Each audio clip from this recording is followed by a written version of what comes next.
Mi hija me escribió para que no la visitara en Navidad. No le creí. Esa noche la vi encadenada, con la pierna destrozada, mientras sus suegros festejaban como reyes en su casa. Lo que hice después se volvió leyenda. Me llamo Rosa Martínez, tengo 52 años, y jamás imaginé que una simple carta cambiaría para siempre mi destino y el de mi hija, porque esa mañana, mientras limpiaba la cocina, encontré un sobre sin remitente debajo de la puerta, escrito con una caligrafía temblorosa que no reconocí de inmediato. No era Navidad aún, pero el silencio en la casa y el frío en el pecho me hicieron sentir que algo sagrado estaba a punto de romperse. Abrí el sobre con manos temblorosas, convencida de que era una felicitación atrasada o algún mensaje olvidado, pero las primeras palabras me dejaron sin aliento. Perdóname por no habértelo dicho antes.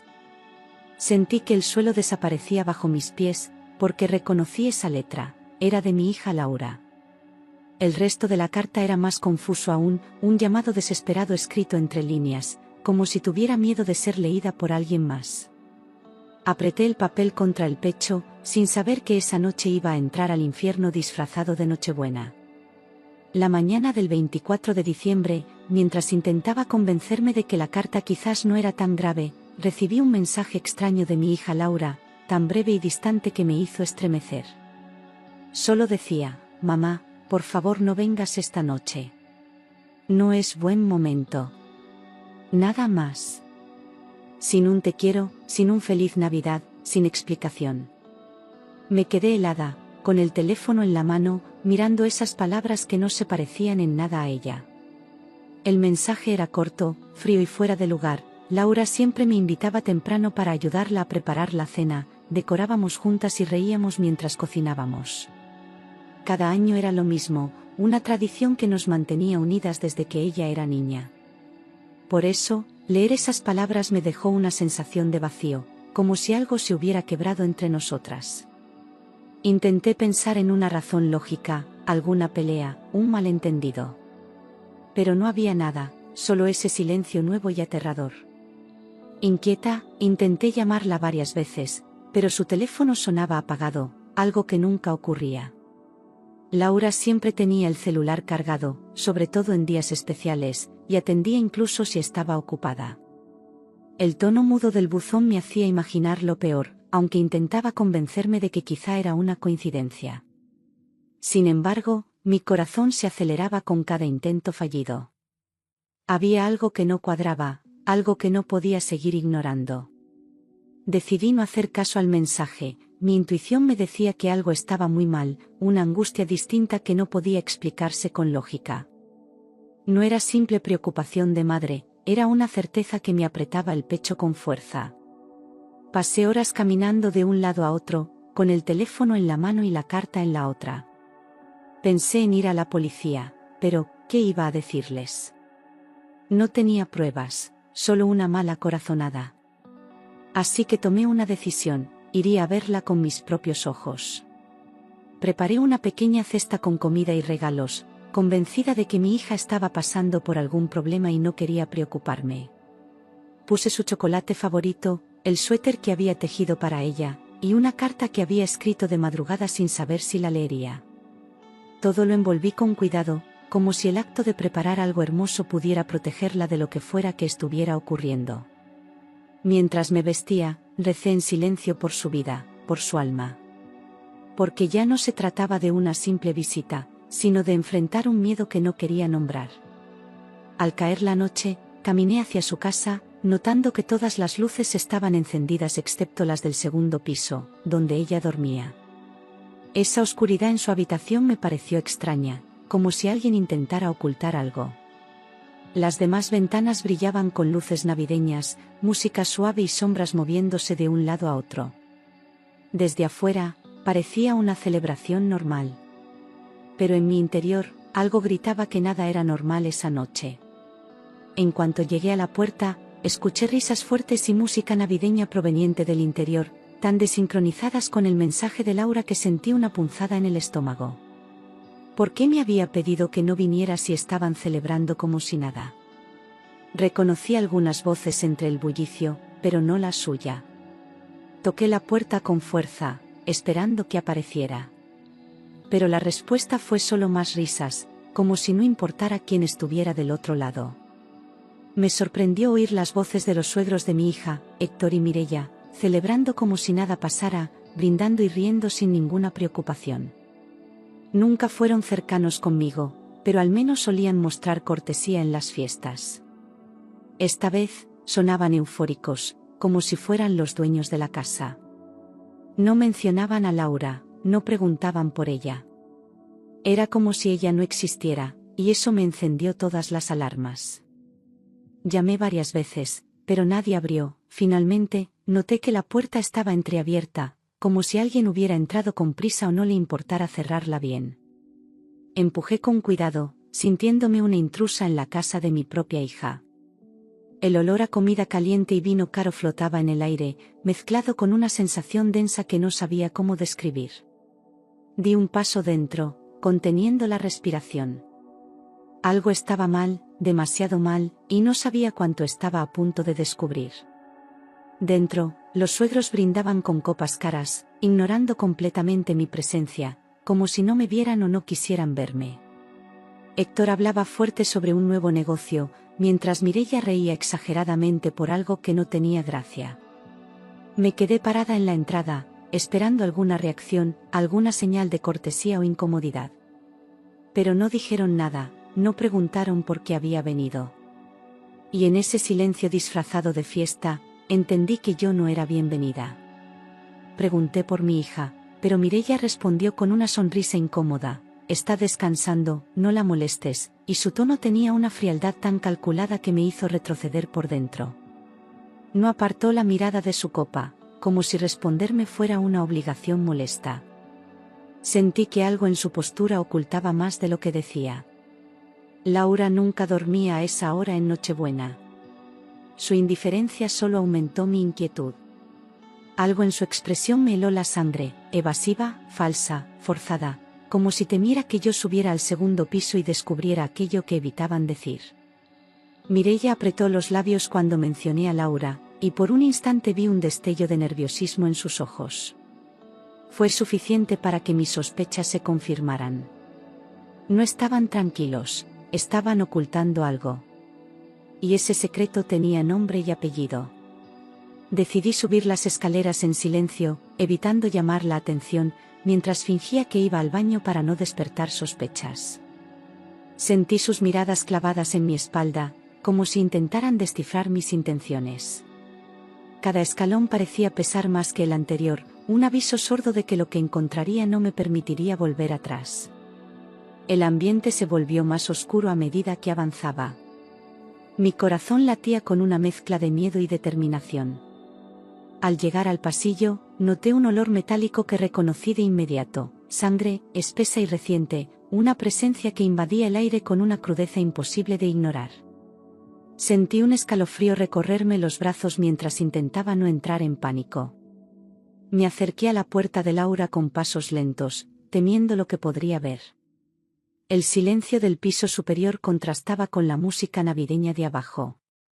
Era un silencio que gritaba.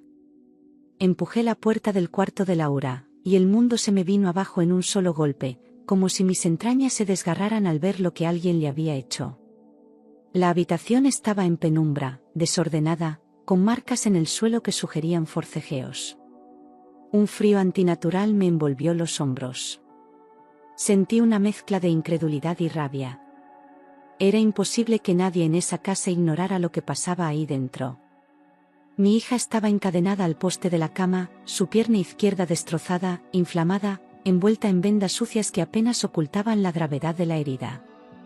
Su piel tenía manchas de moretones antiguos y recientes, cada uno contando una historia que ella había callado. El sonido de su respiración temblorosa me atravesó el alma. Mis manos temblaron al acercarme. Nadie merece ser tratado así, mucho menos mi niña. Tenía los labios partidos y los ojos hinchados como si hubiera llorado por horas, su rostro una mezcla de dolor físico y miedo acumulado. Cuando intentó hablar, su voz salió quebrada, casi inaudible. Intentó limpiarse las lágrimas con las manos encadenadas, pero solo logró lastimarse más. La fragilidad con la que me miró rompió algo en mí que jamás volvería a sanar. Ese no era un accidente, era tortura.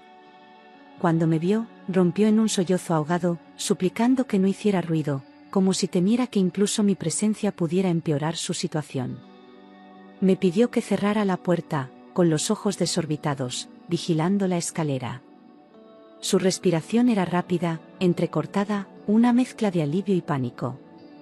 Tomé su mano con cuidado, tratando de transmitir calma. Pero mi alma ardía en silencio. Corrí a liberarla, pero ella me detuvo con un movimiento desesperado. «Mamá, si él me encuentra fuera, me mata», dijo con una voz cargada de terror resignado. Su advertencia no sonaba a exageración, sino a experiencia. Me explicó con los ojos que no era un susto momentáneo, sino un peligro real y constante. Sentí un impulso feroz de arrancar esas cadenas con las manos. Pero entendí que necesitábamos un plan. Descubrí que su marido, Esteban, se había vuelto violento meses atrás, pero Laura nunca dijo nada para no preocuparme, ocultando golpes y excusas detrás de sonrisas forzadas. Me confesó que él controlaba sus movimientos, su teléfono, su vida entera. Cada intento de pedir ayuda terminaba en amenazas. No quería que yo terminara involucrada. Y, sin embargo, ahí estaba yo, enfrentando el horror que ella había cargado sola. Los suegros lo sabían todo. Incluso habían ayudado a encubrirlo, permitiendo que Esteban controlara a Laura sin que nadie sospechara. Ella me contó que Mireia justificaba cada golpe como correcciones necesarias, mientras Héctor cerraba puertas y ventanas para que los vecinos no oyeran. Ese nivel de complicidad me produjo un asco indescriptible. No solo permitían el abuso, lo legitimaban. Esteban había roto su pierna 2 días antes, furioso por un mensaje que encontró en su teléfono, un simple recordatorio del banco que él interpretó como una traición. Laura me dijo que intentó explicarle, pero él no escuchó, la arrastró al cuarto y le descargó su rabia como si ella fuera un objeto. La herida nunca fue atendida, porque él temía que los médicos hicieran preguntas.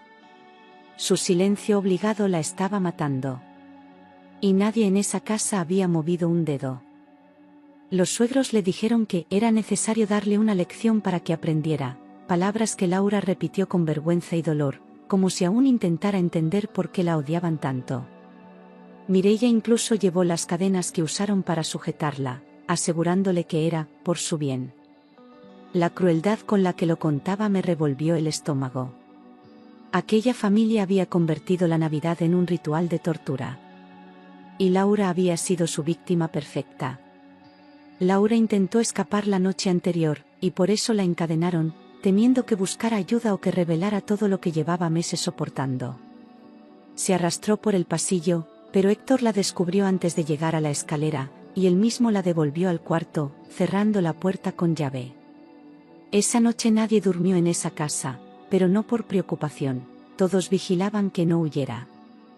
El castigo fue decidido en silencio. Y ella lo sabía. Mientras escuchaba su relato, sentí que algo en mi interior se rompía para siempre, una mezcla de culpa por no haber visto las señales y una furia que me quemaba la sangre. Cada palabra de Laura era una puñalada, no solo por el dolor que ella había sufrido, sino por la confianza que me había negado por miedo. Apreté su mano, jurando en silencio que esa pesadilla terminaría esa misma noche. Ya no era una madre preocupada. Era una mujer dispuesta a todo. Mi instinto era sacarla de allí de inmediato, pero Laura temblaba al decirme, «Están abajo, no van a dejarme ir», su voz casi inaudible por el miedo aprendido. Me pidió que no hiciera ruido, que no los enfrentara sola, porque conocía de memoria hasta dónde podían llegar. La sola idea de bajar esas escaleras me aceleró el pulso. Pero quedarnos quietas ya no era una opción. Teníamos que actuar antes de que Esteban regresara. Tomé su mano y le prometí que esa sería la última vez que sufriría por ellos, que nada ni nadie volvería a levantarle la mano mientras yo siguiera respirando. La vi cerrar los ojos, como si mis palabras le devolvieran un pedazo de esperanza que había perdido. Le pedí que resistiera un poco más, que confiara en mí. No sabía exactamente qué haría, pero tenía claro que no pensaba salir de esa casa sin mi hija. Esa promesa me sostuvo firme. Bajé las escaleras con una calma que ni yo misma entendía, cada paso marcado por una determinación que me hacía sentir más fuerte que el miedo. Las risas que antes sonaban lejanas ahora eran insoportables, como si celebraran el sufrimiento de Laura. Me obligué a respirar hondo para no dejar que la rabia me cegara. Necesitaba pensar con claridad. Lo que hiciera allí definiría nuestro destino. Los suegros me observaron con molestia, como si mi presencia arruinara su fiesta perfecta, sin siquiera sospechar que yo ya sabía la verdad. Mireia frunció el ceño al verme volver, y Héctor dejó su copa sobre la mesa con un golpe seco. Sentí sus ojos evaluándome, intentando adivinar por qué había tardado tanto arriba. Se hicieron un silencio tenso entre nosotros. Ellos no lo sabían, pero yo acababa de declararme su enemiga. Pregunté dónde estaba Esteban. Héctor respondió con arrogancia que había salido a negocios, como si eso justificara su ausencia en plena Nochebuena. Luego agregó, sin siquiera mirarme, que él tenía responsabilidades que gente como yo no entendería. Su tono me provocó un temblor de rabia que tuve que tragar para no estallar. Mireia, detrás de él, sonrió con un aire de superioridad que solo confirmó su complicidad. Nada en esa casa era inocente. Y luego añadió, sin pudor, Laura debe aprender a comportarse, como si tuviera derecho a dictar la vida de mi hija, como si el dolor de ella fuera un simple castigo doméstico. Sus palabras me atravesaron con una furia que tuve que contener para no gritar. Aquella frase revelaba más de lo que pretendía ocultar. Héctor no solo sabía de los abusos, los aprobaba. En ese instante entendí que estaba frente a un enemigo dispuesto a todo. Mi paciencia estalló, les dije que eran unos monstruos, que algún día pagarían por cada lágrima que Laura había derramado. Héctor dio un paso hacia mí como si quisiera intimidarme, pero no retrocedí ni un centímetro. Mireia apretó los labios, sorprendida de que no bajara la cabeza como otras veces. Mi voz temblaba, no de miedo, sino de indignación contenida. Ellos no merecían respeto, ni silencio. Mireia se levantó y me ordenó salir de la casa, señalando la puerta con un gesto imperativo que pretendía humillarme. La miré con un odio que jamás había sentido por nadie, un odio nacido del sufrimiento de mi hija. Su seguridad al hablar revelaba cuántas veces habían expulsado a personas que intentaron ayudar a Laura. Pero yo no iba a unirme a esa lista. Saldría, sí, pero no para rendirme. Salí, pero no para irme. Marqué un número que no había usado en muchos años, sintiendo mis manos temblar no por duda, sino por la gravedad de lo que estaba por iniciar. Caminé unos pasos lejos de la casa, respirando hondo para no quebrarme. El viento frío me golpeó el rostro como un recordatorio de que no había tiempo que perder. La decisión estaba tomada. Esa familia no volvería a tocar a mi hija. Era el de mi hermano Rafael, es policía y ahora investigador privado, un hombre duro, reservado y leal, el único capaz de enfrentar una situación como esta. Al escuchar su voz, sentí una mezcla de alivio y vergüenza por no haber pedido ayuda antes. No necesitó que le explicara mucho, reconoció la urgencia en mi tono. Sabía que si yo llamaba a esas horas, era porque algo grave estaba ocurriendo. Y no dudó en responder. Le dije solo una frase, Rafa, necesito ayuda. Mi hija está en peligro, palabras que salieron quebradas por la impotencia que llevaba acumulada desde que entré en esa casa. Hubo un silencio breve, denso, cargado de significado. Rafael comprendió todo sin que yo detallara nada. Respondió que ya iba en camino y que no me acercara más a los suegros. Esa promesa de apoyo me sostuvo de pie. En menos de 15 minutos, llegó con 2 compañeros de confianza, hombres discretos que habían trabajado con él en casos complicados. Sus rostros serios indicaban que venían preparados para lo peor. No hubo preguntas innecesarias ni dudas. Rafael me tomó del brazo y me pidió que lo guiara con calma. La sensación de que por fin tenía un respaldo real me devolvió el aire que había perdido. Entraron conmigo sin ruido, preparados para cualquier cosa, moviéndose con una precisión que solo quienes han visto demasiada violencia pueden tener. El ambiente dentro de la casa seguía tenso, cargado de música forzada y risas nerviosas. Mis pasos resonaban demasiado fuerte en mi propio oído, como si el tiempo se comprimiera. Rafael señaló a sus compañeros y cada uno tomó una dirección distinta. La operación había comenzado. Cuando Héctor los vio, trató de impedirles el paso, inventando excusas torpes sobre asuntos privados y fiesta familiar, pero Rafael le mostró su identificación con un gesto firme que cortó cualquier intento de resistencia. Héctor palideció al darse cuenta de que ya no tenía control sobre la situación. Sus manos temblaron ligeramente, aunque intentó ocultarlo. La fachada de autoridad que él tanto presumía empezó a desmoronarse. Y yo disfruté verlo perder terreno. En cuestión de minutos, aseguraron la planta baja y subieron conmigo al cuarto, moviéndose con urgencia contenida mientras yo guiaba el camino. Las risas se apagaron como si la casa entendiera que algo irreversible estaba en marcha. Cada escalón que subíamos me acercaba a la esperanza de liberar a Laura. Sentía mi corazón golpear con fuerza, pero ya no era miedo, era determinación pura. Nadie volvería a encadenarla. Laura lloró al ver a su tío. Él la abrazó con una delicadeza inesperada en un hombre tan duro, murmurando que ya estaba a salvo mientras evaluaba con rapidez cada herida. Sus ojos se oscurecieron con una furia silenciosa al notar el estado de su pierna. Con una navaja pequeña, cortó las cadenas sin dudar, como si hubiera esperado años para hacerlo. Laura se aferró a su brazo, temblando. Y por primera vez en mucho tiempo, creyó que podía sobrevivir. Uno de los compañeros llamó a emergencias, describiendo la situación como violencia doméstica severa, su voz firme y controlada, dejando claro que no había espacio para malentendidos. Pedía una ambulancia con urgencia, detallando síntomas y posibles riesgos. Mientras hablaba, miraba la habitación con indignación silenciosa. Sabía que aquello no era un caso aislado. Era el resultado de meses de horror deliberado.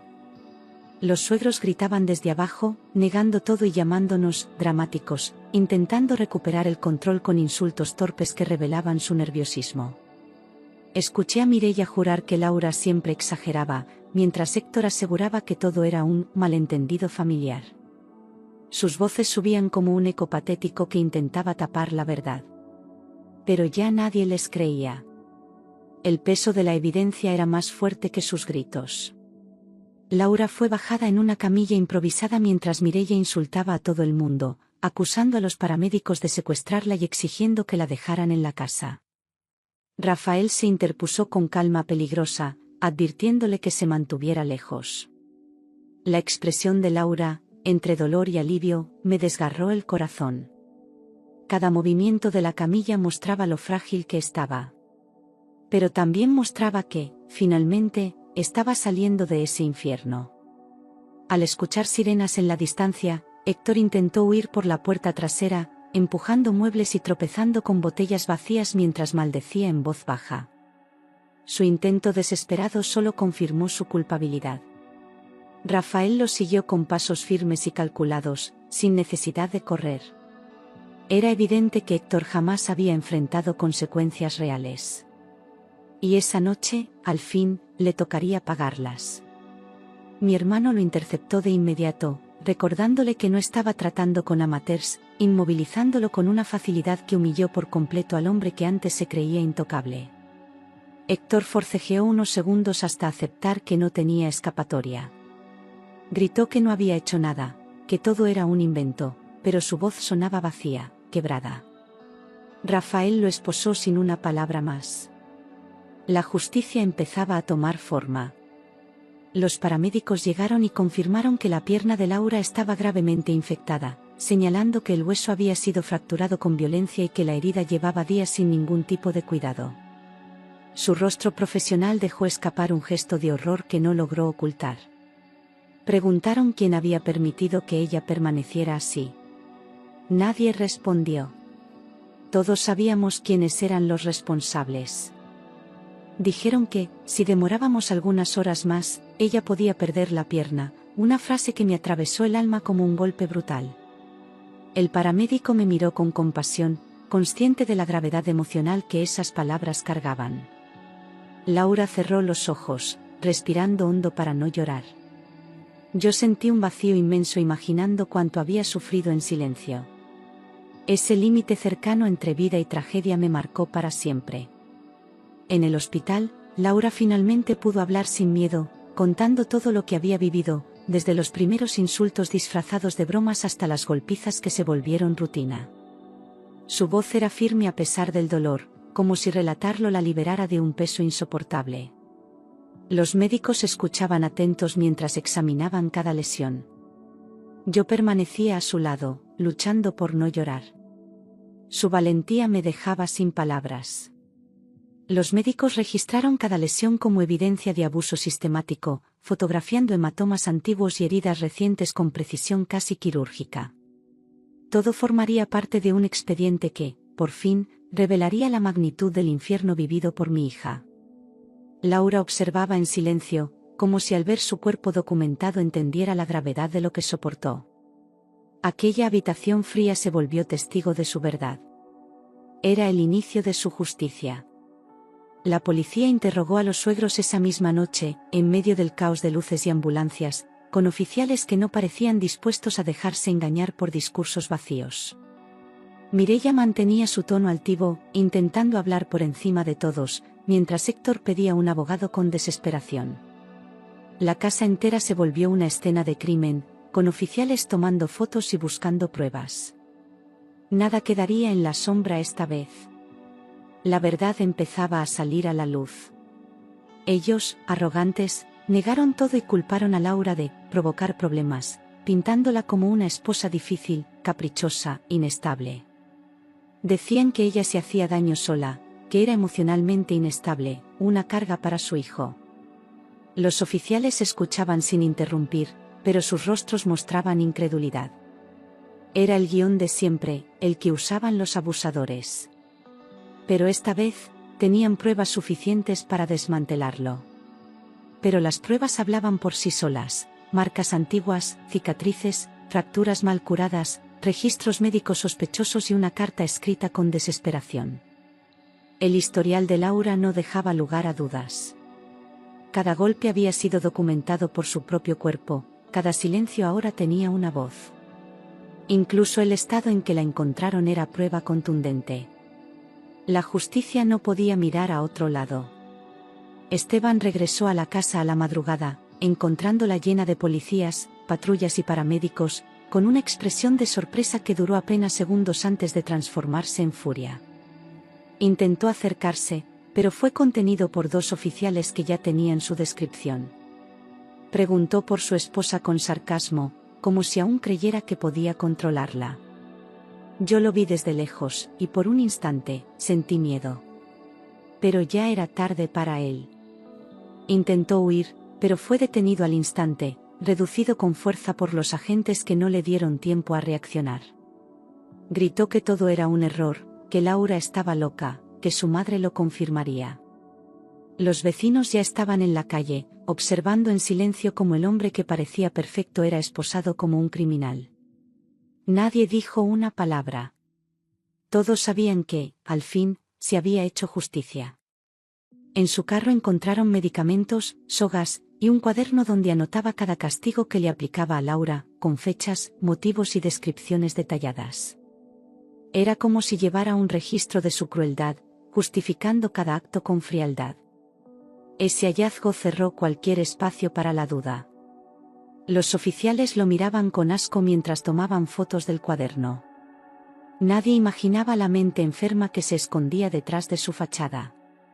Durante el interrogatorio, Esteban culpó a sus padres por presionarlo, diciendo que lo criaron así, que todo lo hacía por disciplina, por mantener el orden en su hogar. Pero sus palabras solo hundieron más su imagen.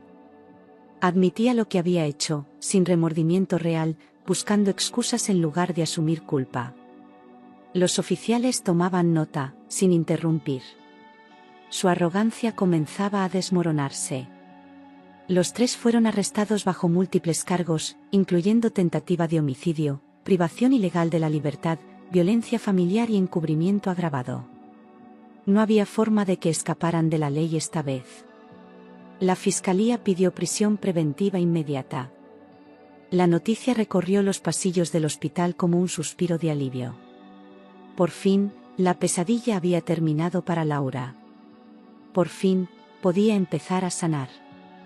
Mientras tanto, yo permanecía al lado de mi hija durante cada noche de hospital, sin dormir, sujetando su mano como cuando era niña y se enfermaba en invierno. Cada gesto suyo me recordaba lo frágil que había quedado, pero también lo fuerte que era por seguir respirando. A veces se dormía con lágrimas silenciosas.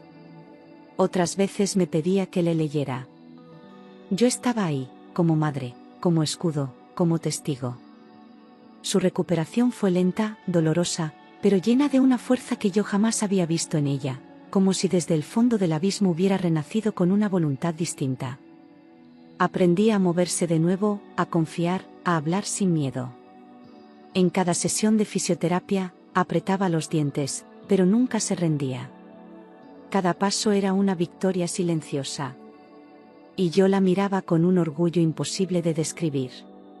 Cuando finalmente pudo caminar nuevamente, Laura decidió que quería empezar de cero, lejos de esa ciudad, lejos de esos recuerdos que todavía dolían al respirar.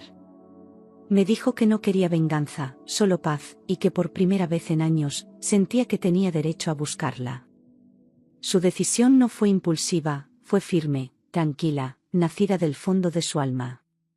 La vi empacar pocas cosas, pero con una mirada distinta. Esta vez, ella elegía su camino. Con ayuda de Rafael, consiguió protección, terapia y un nuevo hogar lejos de su pasado, en un lugar donde nadie la conocía y donde su nombre no estaba atado al miedo. Mi hermano usó sus contactos para acelerar todo el proceso legal, asegurando que Laura no volviera a cruzarse con esa familia. Fue un proceso complejo, pero lleno de esperanza. Cada documento firmado era un paso hacia la libertad. Cada día lejos de ellos era una victoria. Yo vendí mi casa y me mudé con ella para que nunca más se sintiera sola, para recordarle que no importaba lo lejos que fuéramos, siempre estaríamos juntas. Dejé atrás mi trabajo, mis recuerdos, mi vida entera, sin dudar ni un segundo. Había cosas que se pierden para siempre, pero otras se eligen salvar. Laura era mi única prioridad. Y su seguridad, mi nueva razón de vivir. Las noticias sobre el caso se viralizaron, muchos la llamaron la mujer que renació en Navidad, y aunque ella no buscaba atención, entendía que su historia tenía poder. Algunos medios querían entrevistarla, otros usaban su imagen sin permiso. Laura se mantuvo al margen, sin buscar protagonismo. Pero cada palabra que compartía en grupos de apoyo se convertía en consuelo para alguien. Su voz, antes apagada, ahora guiaba a otras. Las autoridades endurecieron leyes locales gracias al impacto de su historia, creando nuevas rutas de protección para víctimas y penas más severas para abusadores. Se discutieron reformas urgentes en los tribunales y en las comisarías. Por primera vez en mucho tiempo, la ley parecía escuchar. Laura fue llamada a dar testimonio en una comisión especial. Su dolor ayudó a cambiar el sistema. Mujeres de toda la región comenzaron a escribirle, inspiradas por su valentía, compartiendo sus propias historias, pidiéndole consejos o simplemente dándole las gracias por haber hablado. Algunas incluso llegaron a buscarla en persona. Yo la veía responder con respeto y empatía, sin victimizarse, solo escuchando y tendiendo la mano. Laura no solo había sobrevivido, se había convertido en refugio. Y en fuerza para muchas. Laura convirtió su dolor en misión, creó un grupo de apoyo para víctimas de violencia doméstica, donde cada semana escuchaba, orientaba y acompañaba a mujeres que no sabían por dónde empezar. No era terapeuta, pero hablaba desde la experiencia. Su espacio se llenó de vida, de llanto compartido, de abrazos necesarios. Cada reunión era un acto de resistencia. Cada historia, una promesa de que nadie más sufriría en silencio. Cada Navidad, recordamos aquella noche oscura, y cómo conseguimos transformarla en luz, no como una herida abierta, sino como un punto de partida. No ponemos luces elegantes ni decoraciones exageradas. Solo encendemos una vela en silencio y nos damos la mano. A veces lloramos, a veces reímos, pero siempre agradecemos. ¿Por qué sobrevivimos? Y por qué elegimos vivir sin miedo. Y aunque muchos dicen que exagero cuando cuento lo que pasó, una cosa es cierta: lo que hice por mi hija se volvió leyenda, y lo haría 1000 veces más, sin dudar, sin temer, con las mismas manos que alguna vez sintieron que no podían más. Ser madre es ver el peligro y caminar hacia él. Es sostener, es luchar, es renacer junto con tu hija. Laura me salvó tanto como yo la salvé a ella. Y por eso, esta historia es nuestra. Porque ninguna noche es tan oscura como para apagar la esperanza, y ningún monstruo es tan fuerte como el amor de una madre decidida. Lo que comenzó con una carta y un mensaje de silencio, terminó con una familia reconstruida y muchas vidas transformadas. Esta no fue solo la historia de Laura. Fue la de todas las que un día deciden romper el ciclo. Y aunque dolió, valió la pena cada segundo. ¿Por qué vencimos? Con el paso de los meses, Laura comenzó a recuperar no solo su cuerpo, sino también esa parte de su alma que había quedado atrapada en la oscuridad. Cada amanecer la encontraba más firme, más segura, más consciente de su propio valor. A veces, mientras la observaba preparar café o abrir las ventanas de nuestra nueva casa, me sorprendía la serenidad que irradiaba. Era como ver nacer a una mujer distinta, hecha de cicatrices, pero también de una fortaleza que nadie podría arrebatarle jamás. Yo también cambié, aunque tardé mucho en admitirlo. Había vivido años creyendo que conocía a mi hija, sin imaginar todo lo que había ocultado para protegerme. Y sin embargo, nunca la sentí tan cercana como ahora. Nuestro vínculo se fortaleció en el silencio de las madrugadas y en las conversaciones que antes no nos atrevíamos a tener. Aprendimos a decirnos la verdad sin miedo. Aprendimos a curarnos juntas. Y en ese proceso, encontré una parte de mí que creí perdida. A veces volvía a mi mente la imagen de los suegros celebrando mientras mi hija sufría en el piso de arriba, y un temblor me recorría el cuerpo. Pero ya no era rabia ni culpa, era memoria, un recordatorio de lo necesario que fue romper ese ciclo de silencio. Comprendí que las sombras solo ganan cuando se las deja crecer. Aquella noche, sin saberlo, yo había encendido la primera luz. Y esa luz había sido suficiente para derrumbar un imperio de abusos. Rafael siguió acompañándonos de cerca, vigilando que nadie intentara acercarse a Laura, incluso cuando los juicios avanzaron sin contratiempos. Lo veía más sereno, como si ayudar a su sobrina hubiera sido también una forma de redención para él. A veces llegaba con comida o con historias que la hacían reír. Él también estaba sanando. Y aunque nunca lo dijo en voz alta, su mirada revelaba el orgullo de haber llegado a tiempo. Cuando el juicio terminó y los culpables recibieron sentencias ejemplares, Laura respiró como si por primera vez el aire le perteneciera. No celebró, no gritó, no se derrumbó. Solo cerró los ojos y dejó que una lágrima silenciosa escurriera por su mejilla. Yo la abracé sin decir nada, entendiendo que la verdadera justicia no estaba en las condenas, sino en la libertad que ella había recuperado. Ese día no solo ganó un caso, se recuperó a sí misma. Nuestro hogar se convirtió en un refugio para otras mujeres, y yo, que jamás pensé tener la fuerza para acompañar a alguien más, me encontré escuchando historias que me desgarraban el pecho pero que también me recordaban lo afortunadas que habíamos sido al escapar a tiempo. Laura hablaba con una calma que impresionaba, con la sabiduría de quien ha sobrevivido al infierno y ha regresado con luz en las manos. Yo la observaba en silencio, maravillada por su transformación. Una tarde, mientras caminábamos juntas por la plaza del nuevo vecindario, Laura tomó mi brazo y dijo que quería estudiar para apoyar profesionalmente a víctimas de violencia. Su determinación no dejaba espacio para dudas. Era como si todo su dolor hubiera encontrado propósito. Le sonreí con el corazón hinchado, sabiendo que esa decisión la llevaría aún más lejos de su antiguo miedo.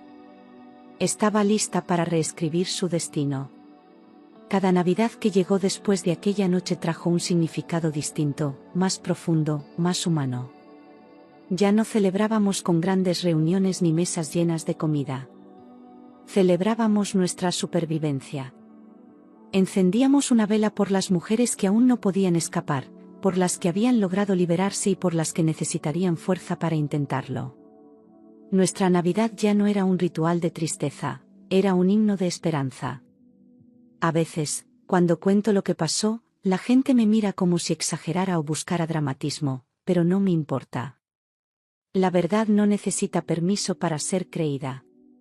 Y cada palabra que pronuncio es una advertencia disfrazada de historia, un recordatorio de que el horror puede esconderse detrás de una puerta bien decorada.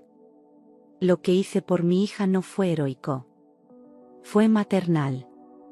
Fue humano. Fue necesario. Hoy, al mirar a Laura caminar con paso firme y sonrisa tranquila, sé que la leyenda no nació de mi valentía, sino de la fuerza con la que ella decidió vivir. Yo solo fui la mano que la sostuvo cuando ya no podía más. Ella hizo el resto. Y por eso, mientras viva, repetiré esta historia, para que ninguna mujer crea que está sola, para que ninguna madre dude de su intuición, y para que todos entiendan que incluso en la noche más oscura, siempre existe una puerta hacia la luz.